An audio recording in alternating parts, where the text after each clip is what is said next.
નમસ્કાર મિત્રો, world in box પર આપ સૌનું હાર્દિક સ્વાગત છે.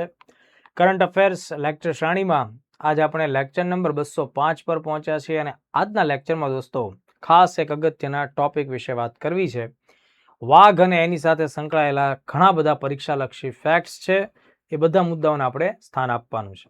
સૌથી પહેલા તો કે સર આ મુદ્દો આપણે શા માટે ભણવાનો છે, તો એનું કારણ એ છે કે આંતરરાષ્ટ્રીય વાઘ દિવસની ઉજવણી જુલાઈ મહિનામાં 29મી તારીખના રોજ થતી હોય છે અને ભારત એક એવો દેશ છે કે જે દુનિયામાં વાઘની જે ટોટલ આબાદી છે એ પૈકી 75% વાઘ ભારત ધરાવે છે.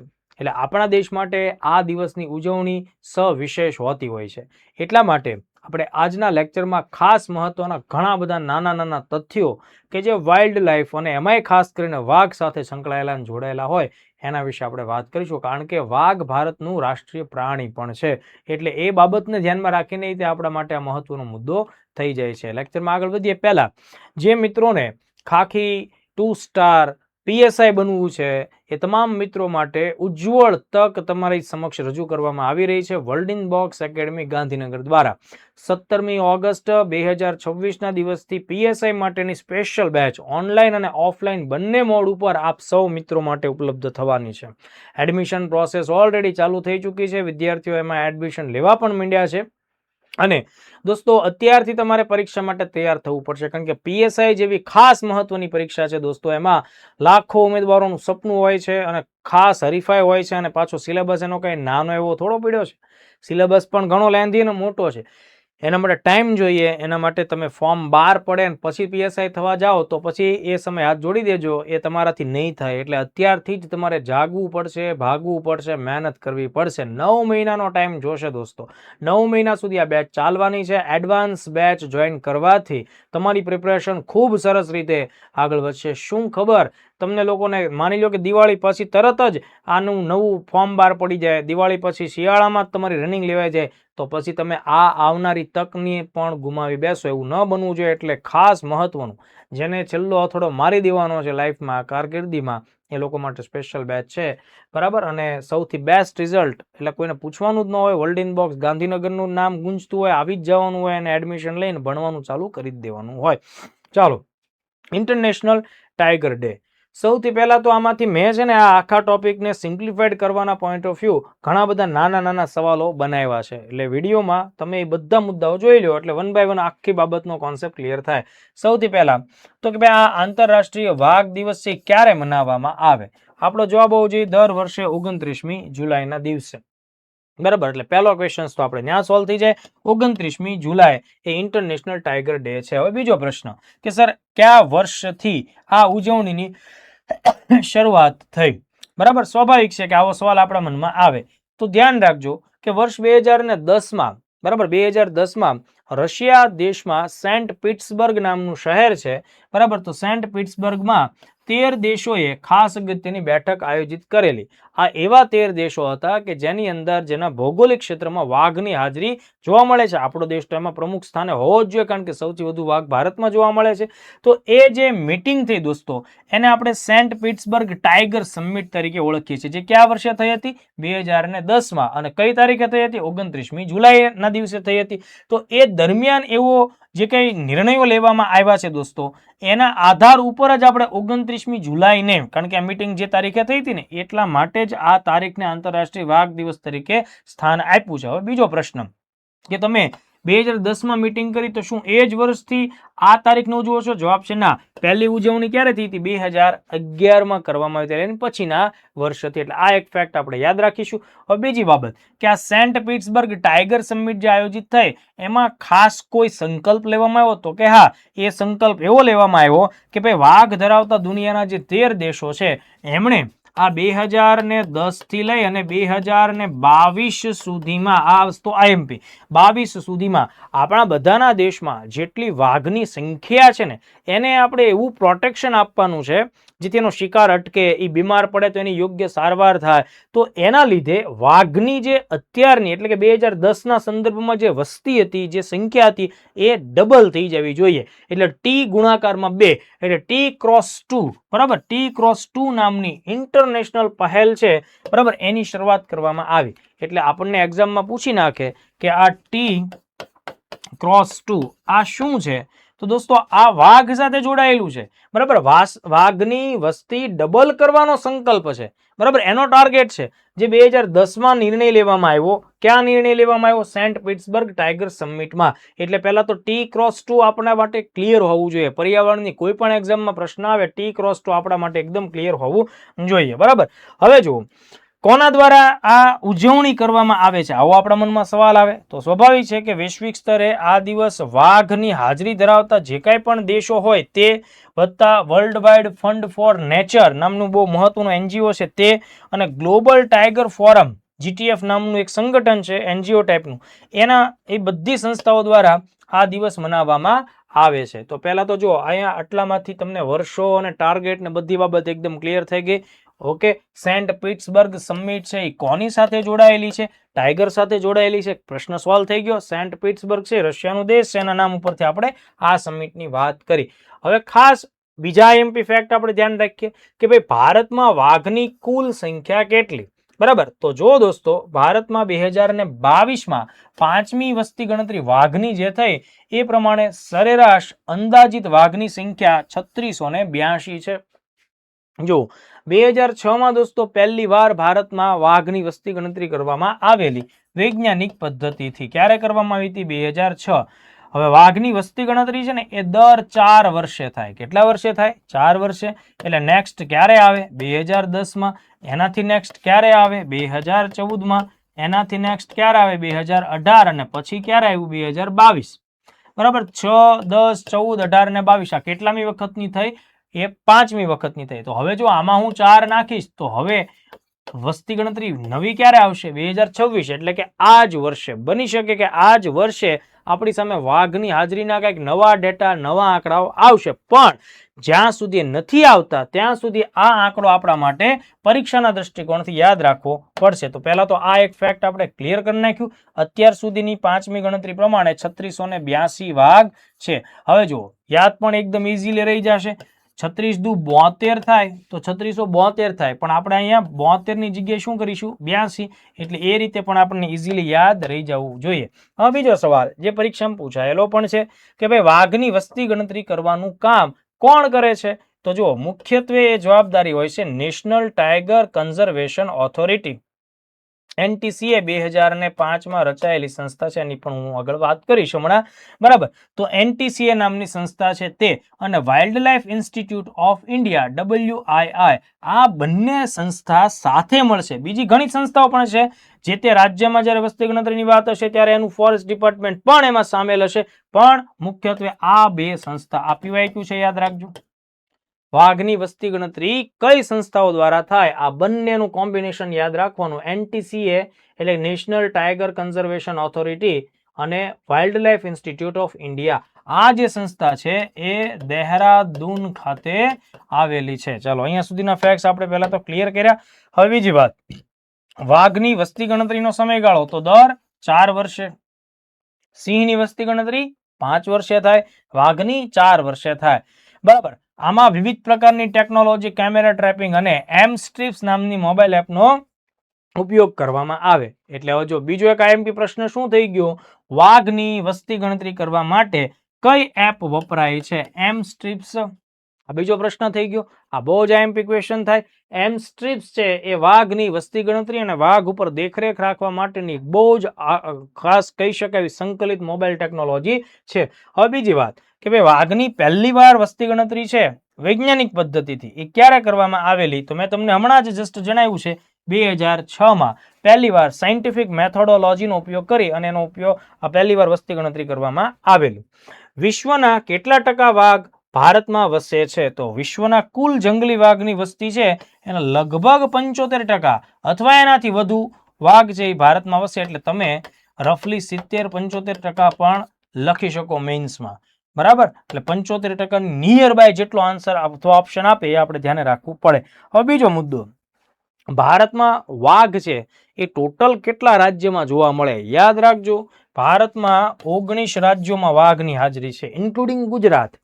ગુજરાતમાં પણ વાઘની હાજરી છે. 2025માં જ ગુજરાતમાં પણ વાઘની સ્થાયી હાજરીને લીધે NTCA નામની સંસ્થાએ ગુજરાતને ટાઈગર સ્ટેટ તરીકે, એટલે કે જ્યાં વાઘ હાજર છે, એવો દરજ્જો આપેલો છે. બીજી એક ખાસ વાત યાદ રાખજો, ભારતમાં સૌથી વધુ વસ્તીની દ્રષ્ટિએ વાઘ ક્યાં જોવા મળે છે? વસ્તીની દ્રષ્ટિએ સૌથી વધુ વાઘ છે મધ્યપ્રદેશમાં છે. એટલા માટે આપણે એને ભારતનું ટાઈગર સ્ટેટ કહીએ છીએ. બરાબર, ટાઈગરોની રાજધાની, વાઘની રાજધાની. આંકડો યાદ રાખો ને, 785. બીજા નંબર ઉપર કર્ણાટક 563 અને ત્રીજા નંબર ઉપર ઉત્તરાખંડ 560 વાઘ. તો આ બંનેમાં તો બહુ ઓછો તફાવત છે, પણ પરીક્ષામાં ખાસ પૂછાય તો મધ્યપ્રદેશ ઉપરનો ચાન્સ બને. 3 પૂછે તોય શું વાંધો છે? મકાઉ કહી દો. બરાબર, મકાઉ એટલે કેવી રીતે? તો મધ્યપ્રદેશ, કર્ણાટક અને ઉત્તરાખંડ, એટલે એને યાદ રાખવા માટે મકાઉ શબ્દ મેં તમને આપેલો છે, એટલે ક્રમ તમારો જળવાયેલો રહેશે. 785 વાઘ એટલે રિયલ અર્થમાં ટાઈગર સ્ટેટ તરીકે કયું રાજ્ય ઓળખાય? મધ્યપ્રદેશ. આ ફેક્ટ આપણે ભૂલવાનું નથી. ગુજરાતની મેં તમને તાજેતરની જ વાત કરી છે, તો ગુજરાતને પણ હમણાં જ 2025માં જ દોસ્તો વાઘની હાજરીને લીધે વાઘની સંખ્યા ધરાવતા રાજ્યમાં સ્થાન આપી દેવામાં આવ્યું. તો ક્યાં મળે છે ભાઈ વાઘ? તો કે દાહોદ જિલ્લામાં રતનમહાલ વન્યજીવ અભયારણ્ય છે, એમાં વાઘની પરમેનન્ટ હાજરી આપણને મળી. 33 વર્ષ બાદ ગુજરાત ફરી બન્યું ટાઈગરનું સ્ટેટ. એટલે ટાઈગર સ્ટેટ તો MP જ યાદ રાખજો, ભલે અહીંયા આ લોકોએ લખ્યું છે, પણ આપણે એટલી વાત યાદ રાખીએ. દાહોદના રતનમહાલ જંગલમાં વાઘ સ્થાયી થયો અને NTCA ગુજરાતને ટાઈગર ધરાવતું રાજ્ય જાહેર કર્યું. તો જો ગુજરાત એશિયાટિક સિંહ, જંગલી દીપડા અને વાઘ, બરાબર. અને જો આપણે બન્ની ઘાસના મેદાનો કચ્છમાં છે, ત્યાં ચિત્તાઓ લાવીએ તો આ ચારેય પ્રકારના અગત્યના પ્રિડેટર્સ ગુજરાતમાં હોય એવું એકમાત્ર રાજ્ય બનશે. અત્યારે સિંહ, વાઘ અને દીપડા ધરાવતું હોય એવું તો only one state in India છે, એ ગુજરાત જ છે. બરાબર, તો આટલા ફેક્ટ્સ આપણે યાદ રાખીએ. ડિસેમ્બર 2025માં NTCA ગુજરાતને આ દરજ્જો આપ્યો અને એની જ સાથે ગુજરાત સહિત ટોટલ 19 રાજ્યો થયા કે જ્યાં તમને વાઘની હાજરી મળે. એટલા માટે જ આપણે વાઘને રાષ્ટ્રીય પ્રાણી તરીકે પણ સ્થાયી સ્થાન આપ્યું. હવે જુઓ, NTCA નામની સંસ્થા છે જે વાઘના રક્ષણ માટે જાણીતી છે. હવે તમને પહેલા તો પ્રશ્ન કદાચ એમ મનમાં થતો છે કે સાહેબ વાઘ છે એ બચાવવો શા માટે જરૂરી છે? બરાબર, વાઘ તો હિંસક કહેવાય અને વાઘનો શિકાર કરવાનો દર પણ ખૂબ વધારે છે. બરાબર, તો આ વાઘ ન હોય તો શું થાય? તો દોસ્તો જંગલોની અંદર તૃણાહારી પ્રાણીઓ જે છે, બરાબર, એનું પ્રમાણ ખૂબ વધી જાય અને જંગલની વનસ્પતિઓ છે એનો ઉપભોગ ખૂબ વધતા જંગલ ધીમે ધીમે વનસ્પતિની દ્રષ્ટિએ ઓછું થતું જાય અને જંગલ આગળ જતા નાશ પામે. તમને એમ થાય કે સર દીપડા છે, બીજા બધા જંગલી પ્રાણી છે, યાદ રાખો, જો સિંહ તો માત્ર ગુજરાતમાં જ છે, બીજા કોઈ રાજ્યમાં સિંહની તો કોઈ ભૌગોલિક સ્થિતિ જ નથી. દીપડા ખરા, દીપડા ઘણા રાજ્યોમાં છે, પણ દીપડાની પાસે વાઘ જેટલી તાકાત નથી. એટલે જે ખાસ પ્રકારના મોટા જે શાકાહારી અથવા વનસ્પતિ ઉપરના જ પ્રાણીઓ છે એનો શિકાર છે એ દીપડાથી ના થઈ શકે. અને ચિત્તા તો હજી હમણાં આપણે બહારથી લાવીએ છીએ. બરાબર, એટલે કહેવાનો મતલબ એમ કે વાઘની હાજરીથી તૃણાહારી ઉપર અંકુશ રહેશે, એનો શિકારનો દર પણ વધારે છે. એટલે જો વાઘ જંગલમાંથી તમે ગાયબ કરી નાખો એનો મતલબ થાય કે લાંબા ગાળે જંગલ પણ ગાયબ થઈ જાય, તૃણાહારીઓનો ત્રાસ ખૂબ વધી જાય. એટલા માટે ઇકો બેલેન્સ માટે વાઘને બચાવવા ખાસ જરૂરી છે. તો હવે એના રક્ષણ માટે આપણા દેશમાં સ્પેશિયલ એક સંસ્થા કામ કરે છે, NTCA, જે વાઘનું ધ્યાન રાખે છે, વાઘનો શિકાર થતા અટકાવે છે અને વાઘની વૃદ્ધિ થાય એના માટે પ્રયત્ન કરે. તો આ NTCA શું છે ભાઈ? તેનું પૂરું નામ આપણે જાણી લઈએ. National tiger conservation authority. આ એક સંસ્થા છે. બરાબર, શું આ સંસ્થા છે કાયદાકીય સંસ્થા છે? જી હા, આની રચના ડિસેમ્બર 2005માં કરવામાં આવી અને એના માટે 2006માં વાઇલ્ડ લાઇફ પ્રોટેક્શન એક્ટ 1972માં 2006માં સુધારો કરવામાં આવ્યો. એટલે સંસ્થા બની ગઈ પહેલા, સુધારો કાયદામાં પછીના વર્ષે તો 2006માં. ઓકે, એટલે આ કાયદા મુજબ આ સંસ્થા રચાયેલી છે. એટલે NTCA જે છે દોસ્તો, આ NTCA છે એ એક પ્રકારની કાયદાકીય સંસ્થા છે, સ્ટેચ્યુટરી બોડી છે, વૈધાનિક સંસ્થા છે. બરાબર, એટલે બહુ જ IMP વાત મેં તમને જણાવી છે, એટલે એને ખાસ ધ્યાનથી જોઈ લેજો.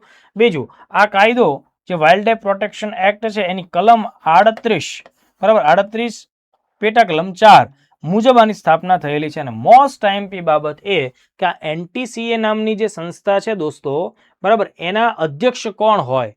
તો સ્વાભાવિક છે કે પર્યાવરણનો મામલો અને મુદ્દો હોવાને લીધે કેન્દ્રીય પર્યાવરણ, વન અને આબોહવા પરિવર્તન મંત્રાલયના જે મંત્રી હોય, બરાબર, એ જ વ્યક્તિ એ NTCA શું હોય, ચેરમેન અથવા અધ્યક્ષ તરીકે કામ કરે. તો મોસ્ટ IMP ફેક્ટ્સ મેં તમને કીધા. જે મિત્રોને ફોરેસ્ટની પરીક્ષાઓ આવવાની એ બધા માટે તો આ બધું સોને પે સુહાગા જેવી બાબતો છે, ખાસ ધ્યાન રાખવું પડે.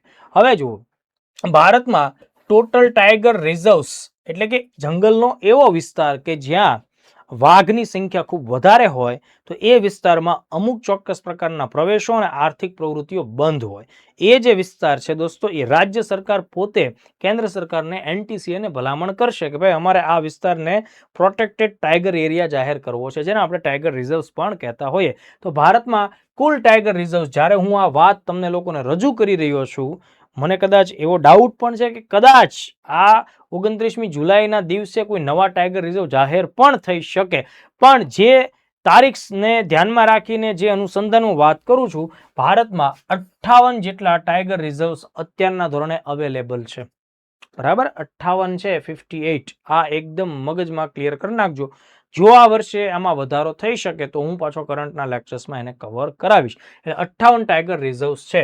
ઓકે, હવે જે 58 ટાઈગર રિઝર્વ છે એમાં સૌથી છેલ્લે 58મું ટાઈગર રિઝર્વ છે એ માર્ચ 2025માં નિર્માણ પામ્યું મધ્યપ્રદેશમાં માધવ ટાઈગર રિઝર્વ. એની પહેલા 57 નંબર છે એ પણ મધ્યપ્રદેશમાં રાતાપાની ટાઈગર રિઝર્વ તરીકે નવેમ્બર 24માં, અને એનાથી આગળ 56માં ગુરુ ઘાસીદાસ તમોર પિંગલા, બરાબર, અને છત્તીસગઢની અંદર નવેમ્બર 24માં આવ્યું. તો કહેવાનો મારો મતલબ એમ છે, અત્યારે 58 અને સૌથી લેટેસ્ટ છે એ માધવ ટાઈગર રિઝર્વ છે. ભારતમાં ટાઈગર રિઝર્વ્સ કોના દ્વારા જાહેર કરવામાં આવે? આ બહુ મહત્વનો સવાલ થાય. તો જો ટાઈગર રિઝર્વ્સની જાહેરાત રાજ્ય સરકાર દ્વારા NTCA ની ભલામણ કે મંજૂરી મળ્યા બાદ કરવામાં આવે છે. એટલે કેન્દ્ર સરકાર જાહેર ન કરે, કોણ જાહેર કરે ભાઈ? રાજ્ય સરકાર. વાઇલ્ડ લાઇફ પ્રોટેક્શન એક્ટ 1972ની કલમ 38(5) મુજબ ટાઈગર રિઝર્વ્સ જાહેર કરવામાં આવતા હોય છે. સૌથી વધુ વાઘ ધરાવતું ટાઈગર રિઝર્વ કયું? જો રાજ્ય તો બધાને ખ્યાલ આવી ગયો, મધ્યપ્રદેશ, પણ કોઈ ખાસ પર્ટિક્યુલર એરિયા, બરાબર, તો એ ઉત્તરાખંડમાં આવેલું છે. ઝીમ કોર્બેટના નામ ઉપરથી કોર્બેટ ટાઈગર રિઝર્વ, બરાબર. તો કોર્બેટ ટાઈગર રિઝર્વ આ મોસ્ટ IMP. તમને રાજ્ય પૂછાય તો તમે તરત ટીક મારશો MP, પણ તમને એવો પ્રશ્ન પૂછાશે કે કોઈ એક પર્ટિક્યુલર ટાઈગર રિઝર્વ્સ કે જેમાં સૌથી વધુ વાઘ હોય, 260 વાઘ છે, ઉત્તરાખંડનું કોર્બેટ ટાઈગર રિઝર્વ છે. તો આ બધા ફેક્ટ્સ પરીક્ષા માટે IMP.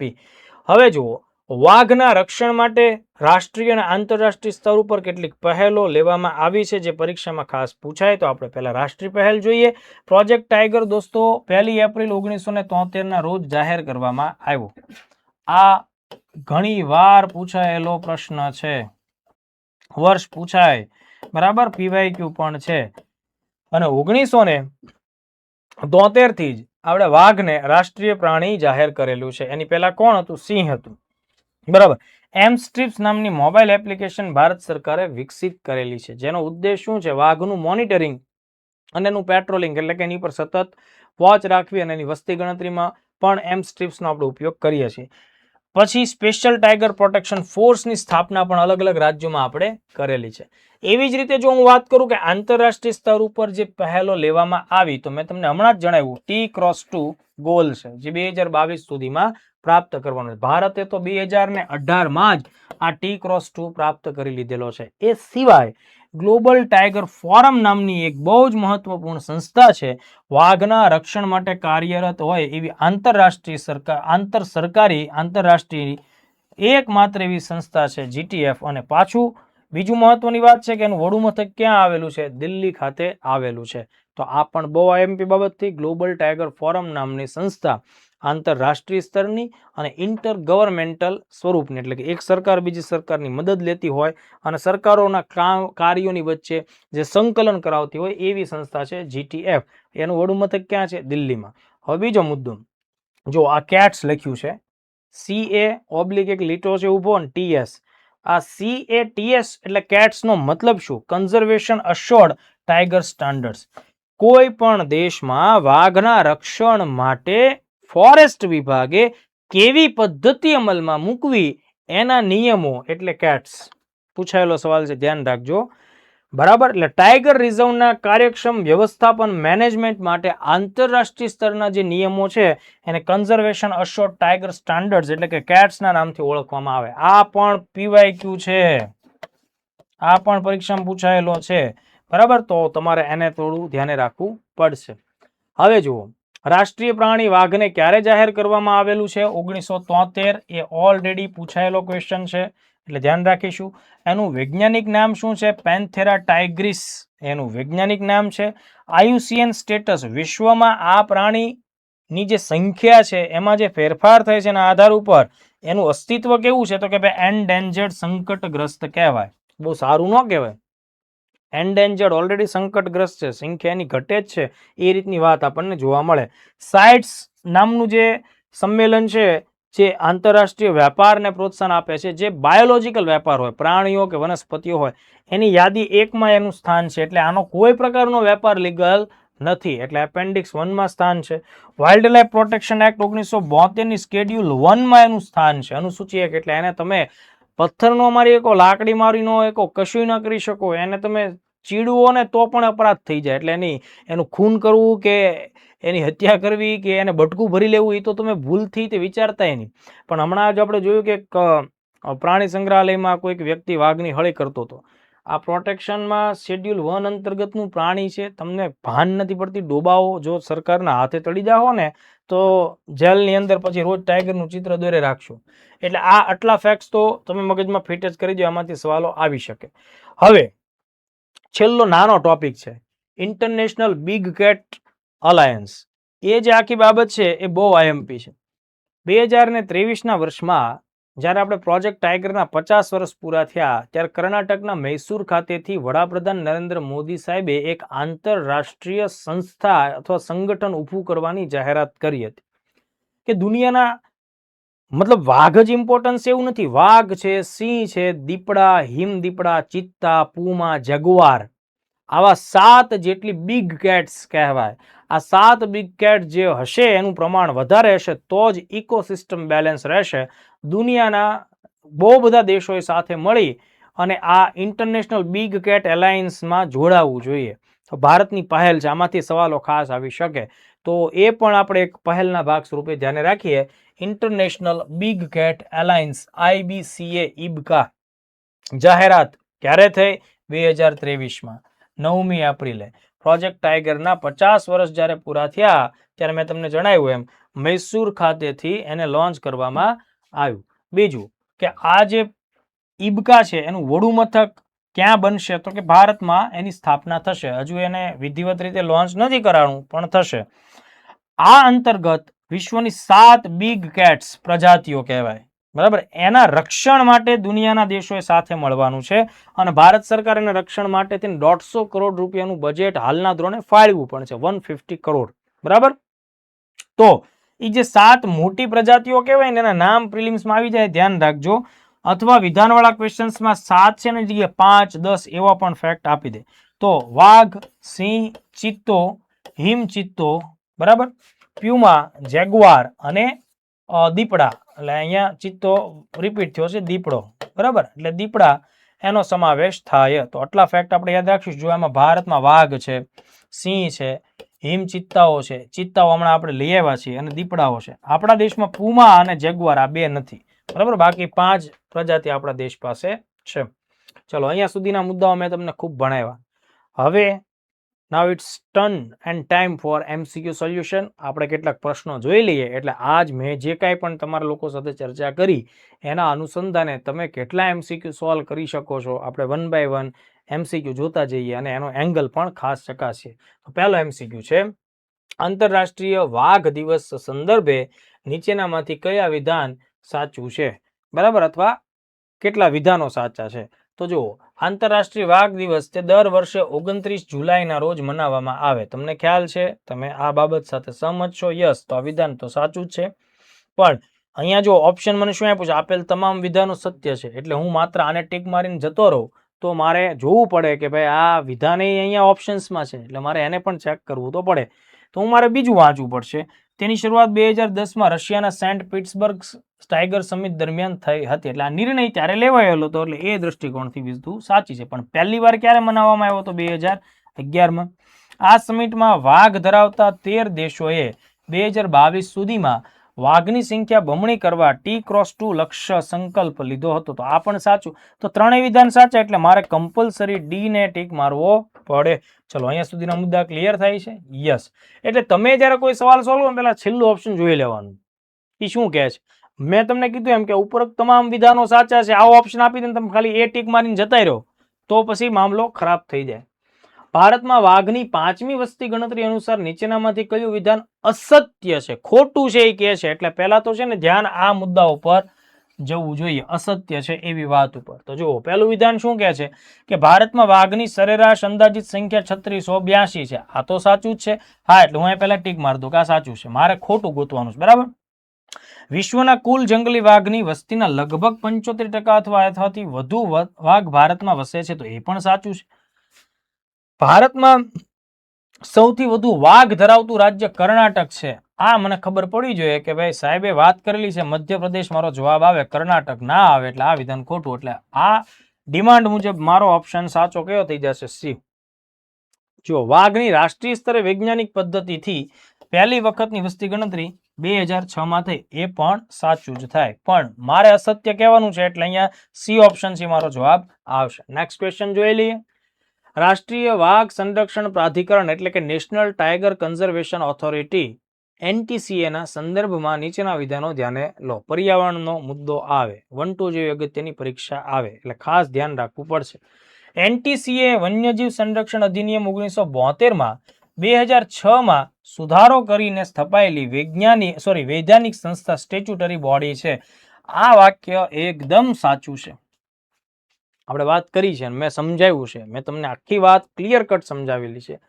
NTCA ના અધ્યક્ષ એટલે કે હોદ્દાની રૂએ ભારતના પ્રધાનમંત્રી હોય, આ વિધાન ટોટલી ખોટું છે.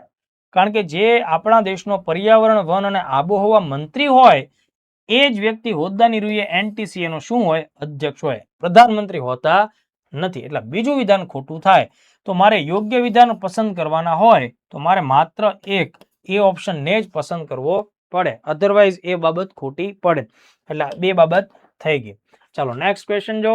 ભારતમાં ટાઈગર રિઝર્વની જાહેરાત સંબંધિત કઈ કાયદાકીય જોગવાઈ સાચી છે? ટફ ક્વેશ્ચન છે. RFO, ACF જે બધી પરીક્ષાઓમાં જે વિદ્યાર્થીઓ જાય ને આ ટાઈપના સવાલો આવતા હોય. મેં તમને કીધું કે રાજ્ય સરકાર જાહેરાત કરે, NTCA સાથે ચર્ચા વિચારણા બધું જ કર્યા બાદ બરાબર એની જાહેરાત કરશે. તો ધ્યાન આપો, કેન્દ્ર સરકાર સીધી જ રાજપત્રમાં જાહેરાત કરે? ન કરે. કેન્દ્ર સરકાર ટાઈગર રિઝર્વ ની જાહેરાત કરતું નથી. National board four wild life કરે? નો. બરાબર. IUCN આંતરરાષ્ટ્રીય સંસ્થા એ તો કરે જ નહીં, બરાબર ને, એ તો આપણી સંપ્રભુતાનો મુદ્દો થાય. તો વાઇલ્ડ લાઈફ પ્રોટેક્શન એક્ટ 1972ની કલમ 38(5) હેઠળ NTCA ની ભલામણથી રાજ્ય સરકાર દ્વારા એની જાહેરાત કરવામાં આવે. એટલે બી ઓપ્શન એ તમારા માટે ખાસ મહત્વનો સાચો આન્સર થાય. દેશમાં સૌથી વધુ વાઘની સંખ્યા ધરાવતું ટાઈગર રિઝર્વ કયું છે? Jim Corbett tiger reserve Uttarakhand, હમણાં જ આપણે વાત કરી 260, એટલે સી ઓપ્શન તમારો સાચો આન્સર થાય છે. International big cat alliance IBCA સંદર્ભમાં નીચેનામાંથી કયું વિધાન સાચું છે? પહેલા તો આ ક્લિયર કરી લેવાનું, સાચું પૂછ્યું છે. 9 એપ્રિલ 2023ના રોજ પ્રોજેક્ટ ટાઈગરના 50 વર્ષ પૂર્ણ થવાના પ્રસંગે મૈસૂર ખાતેથી લોન્ચ કરવાનું, આ વિધાન સાચું છે. પણ મારે જો અહીંયા તમામ વાળી વાત આવી ગઈ એટલે મારે બધા વાંચવા પડશે. હું માત્ર આને ટીક મારીને યસ કરી નાખું, હાલો આપણો જવાબ થઈ ગયો, પછી ઘરે જઈને ખબર પડે કે આ તો મેં વાંચ્યું જ નહીં, આમાં મારો વહીવટ થઈ ગયો. એવું ન થવું જોઈએ. આ ગઠબંધનનું મુખ્ય મથક ભારતમાં છે, સાચું. હજી વિધિવત એની કોઈ ઓફિશિયલ ઉદ્ઘાટન નથી, પણ એ ભારતમાં જ છે. વિશ્વની 7 મોટી કેટ પ્રજાતિઓ વાઘ, સિંહ, ચિત્તો, હિમચિત્તો, પુમા, જગુઆર અને અહીંયા ફરીથી મેં કીધું ને દીપડાની જગ્યાએ ચિત્તો ટાઈપ થયેલું છે, તેના માટે કામ કરશે. એટલે ઉપરોક્ત તમામ બધા જ પ્રશ્નો, બધા જ વિધાનો સાચા થાય. ભારતમાં વાઘને કયા વર્ષે રાષ્ટ્રીય પ્રાણી જાહેર કરવામાં આવ્યું હતું? 1973. આ અનેક એક્ઝામમાં રિપીટ થયેલો ક્વેશ્ચન છે, એટલે આપણો સાચો જવાબ આવે. CATS conservation assured tiger standard સંદર્ભે નીચેનામાંથી કયું વિધાન સાચું છે? મેં તમને શું જણાવ્યું હતું કે આ પૂછાયેલો ક્વેશ્ચન છે, એટલે આપણે રિપીટ કર્યો છે. વાઘને કેવી રીતે સાચવવા અને ટાઈગર રિઝર્વ્સનું મેનેજમેન્ટ કેમ કરવું એના સ્ટાન્ડર્ડ છે આંતરરાષ્ટ્રીય સ્તરના. સાઇબેરિયન વાઘના રક્ષણ માટે ખોટી વાત. વાઘમાં થતા રોગો સામે રક્ષણ આપતી રસીનું નામ છે નહીં. NTCA દ્વારા રજૂ કરવામાં ડ્રોન ટ્રેકિંગ સિસ્ટમ પણ નથી. તો સાચો જવાબ એ ઓપ્શન આવે. વાઘ ધરાવતા વિસ્તારો અને ટાઈગર રિઝર્વ્સના કાર્યક્ષમ વ્યવસ્થાપન એટલે કે સારામાં સારા મેનેજમેન્ટ માટે આંતરરાષ્ટ્રીય માન્યતા અથવા પ્રમાણપત્ર ધરાવતી સિસ્ટમ છે એટલે એના નિયમો છે. એટલે આ પહેલો ઓપ્શન તમારો સાચો જવાબ આવે. ચલો દોસ્તો, આજના લેક્ચરમાં મેં તમને લોકોને 29મી જુલાઈ ટાઈગર ડેના નિમિત્તે ઘણા બધા મહત્વના મુદ્દાઓ શેર કર્યા છે, ઘણી બધી વિગતો રજૂ કરી છે. મારો ઉદ્દેશ એ હતો કે ભાઈ મેક્સિમમ એવા ફેક્ટ્સ અને ડેટા વિશે તમને માહિતગાર કરું જે તમને તમારી પરીક્ષામાં પર્યાવરણ જેવા વિષય અને વન્યજીવ સાથે જોડાયેલી બાબતોમાં ઉપયોગી સાબિત થાય. આશા છે કે આજનો લેક્ચર તમને લોકોને પસંદ આવ્યો હશે. નવા લેક્ચર સાથે ફરીથી મળીશું. જય હિન્દ, જય ભારત.